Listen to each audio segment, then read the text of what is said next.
Alhamdulillah sempat dibawakan kemari ya. Teguh Sugri, sangat indah sekali tempatnya, Masya Allah. Nah, sambil kita menikmati alam nih, ada hal yang mau saya tanyakan ini.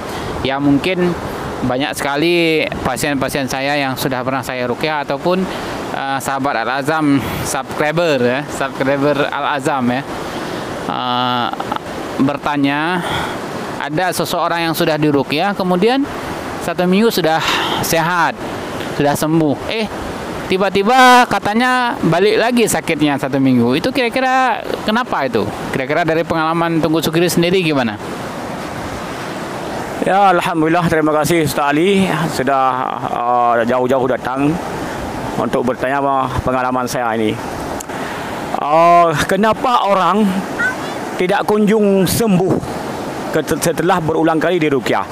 Padahal Al-Quran adalah pengobatan terbaik. Al-Quran ini adalah obat.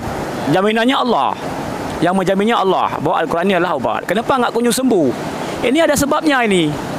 Ya. Ada yang sudah sembuh tapi sakit lagi. Ada yang sudah sembuh namun sakit lagi. Setelah diruqyah terasa enak beberapa hari, kemudian tiba-tiba ada gangguan lagi. Ini kenapa tidak kunjung sembuh? Tentu ada sebab. Ya. Beberapa di antara sebabnya yaitu yang pertama ini adalah masih syirik kepada Allah. Orang masih melakukan kesyirikan. Terkadang ada benda yang disimpan atau ada jimat yang dipakai, kita minta untuk dihancurkan saja enggan dia. Kenapa? Mungkin dia beli puluhan juta itu dulu, ya, sehingga dia masih enggan untuk dihancurkannya ini. Kenapa? Padahal kita ingin hancurkan kesyirikannya, ya. Kemudian ada juga terkadang ruqyah yes, dukun juga yes, campur aduk ini. Yang penting kamu boleh. Masalah syirik hana urusan. Ini tak bisa. Jadi ketika Allah menguji kita dengan kesakitan, ternyata iman kita langsung drop. Ya, ini bukan masalah tajak buat dukun nasi yang boleh, tajak buat ruqyah nasi yang boleh. Tapi yang sangat penting adalah bagaimana mencapai ridha Allah dalam mencapai kesembuhan. Ya, itu yang pertama. Yang pertama adalah masih ada kesyirikan. Yang kedua, masih bermaksiat kepada Allah.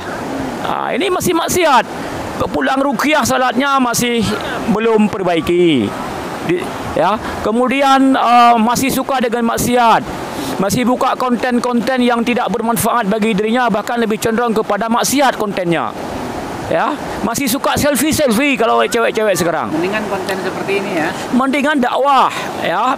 Kita enggak larang konten-konten, ada nilai dakwah dalam setiap konten, ya kan? Atau yang menghibur orang yang tidak melenceng daripada syariat, ya. Itu tak masalah. Ini asyik selfie. Masya Allah, ini luar biasa ini, ya. Sakit sembuh lagi. Kemudian juga masih belum memperbaiki kondisi hati. Dendam belum dimaafkan. Kezaliman kepada orang masih dia simpan, ya kan?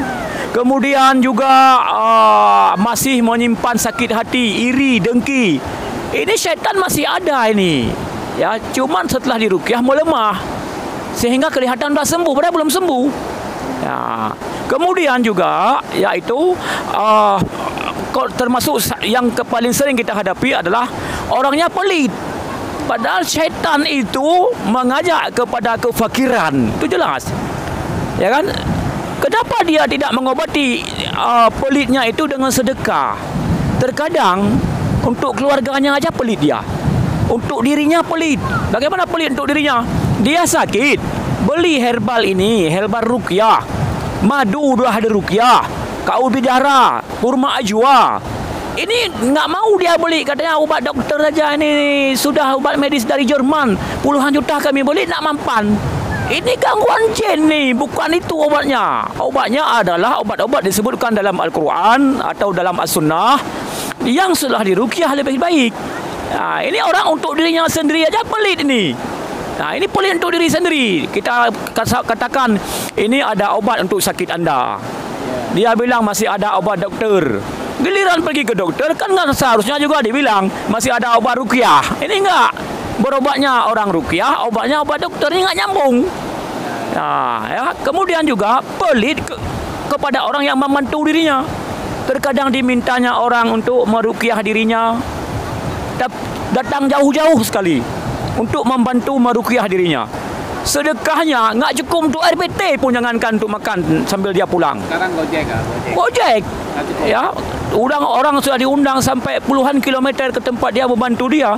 Waktu pulang kasih duit, dikasih duit.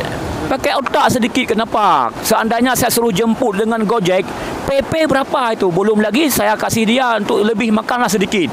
Karena telah menghabiskan banyak waktu untuk membantu mengobati saya. Ya.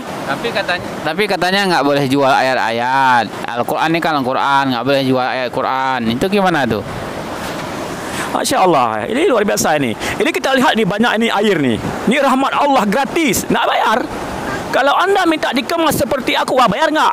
Bayar lah. Kenapa harus bayar rahmat Allah? Begitu juga Al-Quran. Ini angin juga nggak bayar kan? Al-Quran ini Allah turunkan menjadi mukjizat bagi kita, obat. Tapi kalau anda baca sendiri, nggak ada yang bayar kan? Nggak bayar. Tapi anda undang orang, suruh orang untuk baca buat anda, menghabiskan waktu.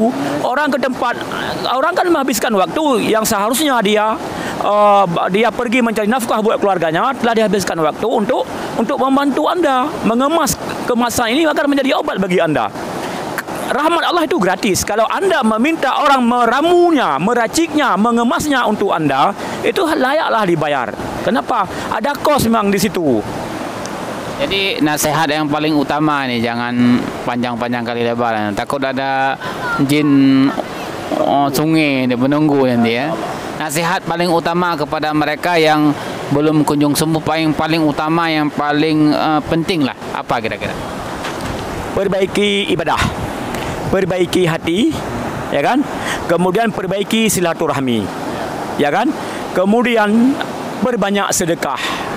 Berbanyak sedekah kepada orang yang bernazar, yang membutuhkan, dan juga perbanyak sedekah kepada orang yang membantu anda.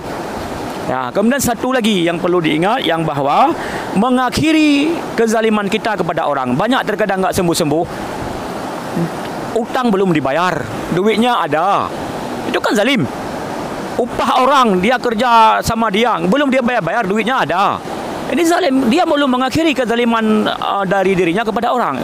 Makanya juga nggak kunjung sembuh. Ya, kita berharap satu lagi ada, mencukupkan terapi. Padahal sakitnya sudah bertahun nih, sarafnya sudah rusak, sudah lupa akut, lambungnya bermasalah, pinggangnya bermasalah, ginjalnya sudah masalah.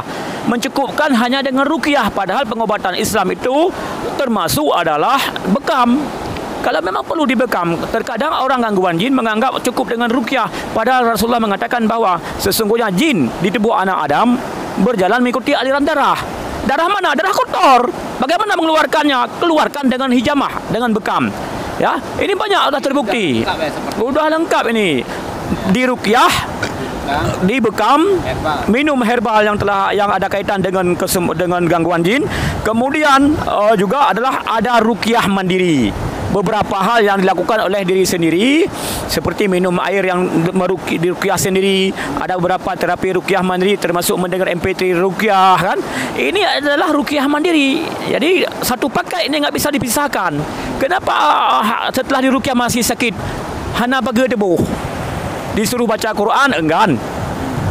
Disuruh berzikir jarang. Tayu jak ya pak ruqyah kan letak apa you tanya you semayang, you berat ke tanya, you zikir ke? Kemusyrik nak aje here. Datang dia jawab, you buat tanya nak bisa.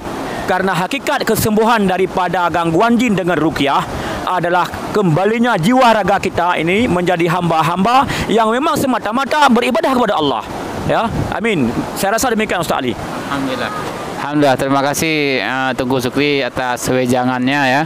Walau sebahagian ada bahasa Aceh ya, tapi insya Allah pahamlah maksud tujuannya.